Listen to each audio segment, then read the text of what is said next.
Hello, this is Idodmg and welcome back to the channel. In this World of Warcraft video, I want to talk about my time being back in WoW, my experiences, my journey, my adventure, whatever you want to call it. I'm going to go ahead and dub this video My Week in World of Warcraft. I hope you enjoy. Let's go ahead and start. After nearly a 2-year break from the game, it's nice being back. I feel instantly back at home. I mean, let's be honest, you never truly quit WoW, right? You always come back at some point. So we're kind of in this awkward time where I'm waiting for Shadowlands. I'm trying to not get burnt out before the expansion, but I'm craving an MMO and I really wanted something to play that I just feel at home at with. And, you know, usually it's indies and action RPGs, but I've decided to set those aside for at least a week now and just play some World of Warcraft, and it has felt really nice. But what I want to talk about in this video is this week in WoW, my journey, my adventures, and some things that I've caught on to that are really interesting to me. So whenever I jump back into World of Warcraft and I want to level up or work on some alts or whatever it is, because I have an Elementalist Shaman main, but I also like to level up alts to get a grasp on the game again. I always make a list of my characters based on their faction, class, level, and server. And wow, I mean, I've been playing the game now, I guess, for 16 years, ever since 2004, and the list is getting quite extensive. But the first thing I noticed while tabbing through this list was my lowest character was actually a level 33 mage on the Horde. And people always ask me, do you play Horde or Alliance? Well, I play both, actually. I just play whatever my buddies are playing, and that's just how I am. It's more of a social game for me. So anyway, back to this mage, I decided to boot him up, and I've always wanted to play a fire mage. I've always had people telling me, well, this spec's stronger, or you should play this, or you should do that. And this time around I said, you know what, I'm going to do what I want to do. And so I just played a fire mage, level 33, booted it up, and I think he's almost level 100 something now, and I've enjoyed the road. I have noticed that they have simplified the class quite a bit. You have your basically like 6 different skills that you rotate through. But basically the way the class works is you throw out these fireballs until you get a crit. Once you've got a crit, you then cast Fire Blast, because when you get 2 critical strikes in a row on the Fire Mage, you are able to instant cast Pyroblast, which is a huge hitting, like a massive fireball type deal. So 2 crits in a row, instant Pyroblast. And you also have some cooldowns. Those are your main 3 abilities that you're going to be using the whole time on the class. But you also have some cooldowns you can use. One of them is your Rune of Power that you place down, and it lasts for 10 seconds. As long as you stand within 8 yards of the rune, you get a 40% spell damage buff. You also have a longer cooldown with, it's called Combustion. It's a 2-minute long cooldown, but when you use it, it only lasts for 5 seconds. And guarantees all of your spells to crit. So you can see why that's a good thing, since when we get the 2 crits in a row, you can instantly cast Pyroblast that I already mentioned. So it's pretty cool to hit that Combustion, instant cast Pyroblast, get a crit off that, do a Scourge Pyroblast. If you're lucky and quick, I guess, you can get at least 5 to 6 instant Pyroblasts off within the duration of Combustion. Anyway, it's a really fun class, and I've enjoyed my time thoroughly with it. So before I start to ramble and just kind of go on about all the classes I played and how they play or whatever, things like that, and keep in mind, these are lower level, just kind of my experience with the class. I want to talk about something really cool they added to the game, and this is level syncing. The game has just aged so well. It's like the game knows that I don't have the amount of time that I used to back when I was a young teenager. It's really nice to see how it's aged, and this feature really caught me off guard since I didn't know that it even existed. But what it is, one of the Damage Crew members, 10 Squid, shout out to you for joining me a little bit on the adventure here. He decided he wanted to jump it back into WoW and make a new warrior. So I think he was level 2 or 3 when I joined him up in the world, and I was on my level 120 shaman. But once we join the party, there's an option to party sync, and what that does is it allows you to replay all your quests, and even the lower level quests that you may have already completed. So I flew over on my dragon, that is a 2-person mount, over to Squid, to the North Shire, I think it's called, in the human starting area, and I was able to redo all the quests with him, alongside of him, and get rewards that were on my level. Now, granted, they're not like raid quality items, obviously. It was still a decent amount of gold, and it was cool that I was able to help him out, see what quests he was doing, and do them alongside of him, and just quests together while still getting rewarded. And the mobs also, I scale down to the mobs, so I'm not just one-shotting everything. It's really quite a cool experience and just an amazing addition to the game. Last thing about level sync I want to mention is it just really helps clear the gap. Don't you remember it's always been, well, what level are you? And, oh, you're too high of a level. We can't play together. This level syncing remedies that entire issue. No matter what level you are, you can group together and do any dungeon queues, quests, or anything. Specifically, I want to talk about dungeon queues. We've had a lot of the Damage Crew community joining me on stream and doing dungeons together.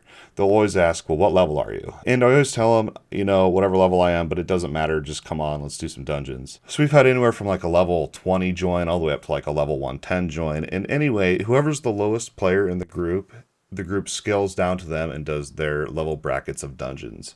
So, if they're under 60, it's classic, and, so on. I'm not going to go through each of the expansions, but the level sync issue really surprised me with how well the game has modernized and grown to adapt to my life and my playstyle and my limited amount of time. So that was awesome.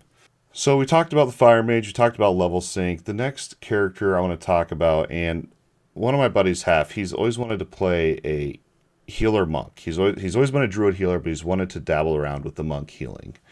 And, all of our money and resources are on Alliance side. So I was playing the Horde Mage, but I decided if I wanted to level up and play with him, that, I should probably just play on Alliance. So I dabbled around in my Druid a little bit, because I'm a caster DPS lover, if you didn't know that already about me. And I decided, the Boomkin Druid was the lowest on my list. I also had a level 50-something warrior I could have played, but the Boomkin Druid just seemed way more appealing to me. Druids have always been one of those classes that I've always just thought were really interesting, but I just never have spent a lot of time on.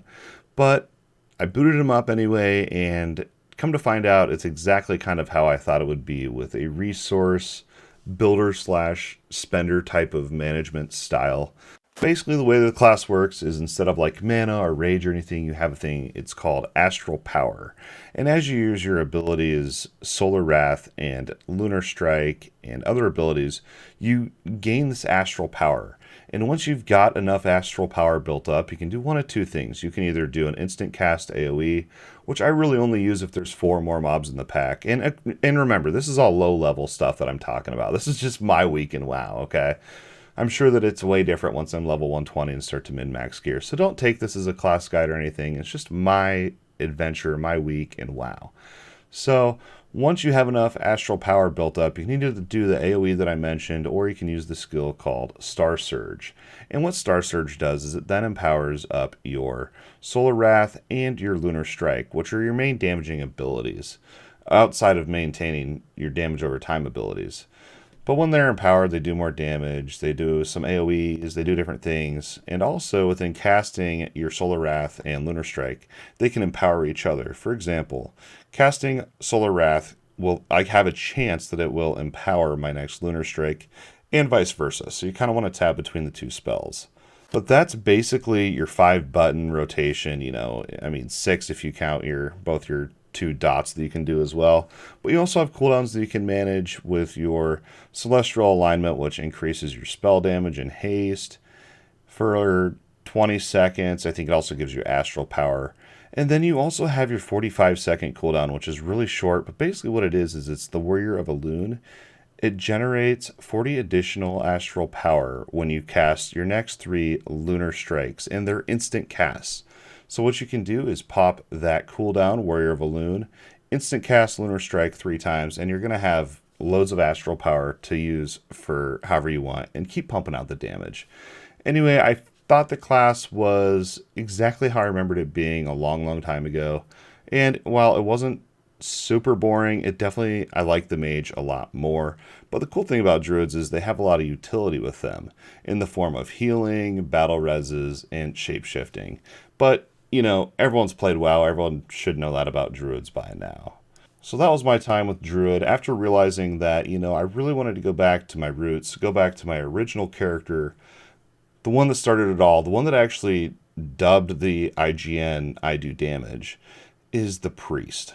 So a little bit of background knowledge, and I am trying to keep the video short, but this week in WoW, there was so much that went on that I just wanted to talk about and put out into this vlog, and hopefully you guys enjoy it. But the priest, let's just take a step back in my life and reminisce for a minute, if you'll just allow me to.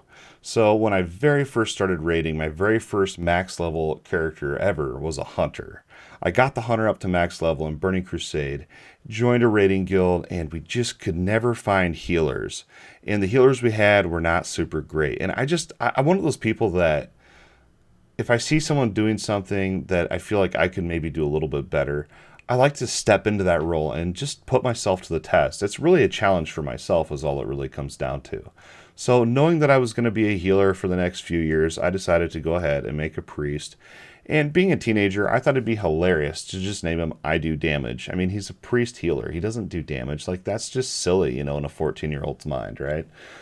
So anyway, I made the priest Idodmg. He healed for like 3 years and realized that healing is super boring to me and that I just love doing damage. I love the caster DPS role. It's my all-time favorite. So I switched over to Shadow Priest, and the rest is basically history in that regard. So I think the priest was level 90 or something like that, and I've leveled him up to 105 now, all playing Shadow, obviously.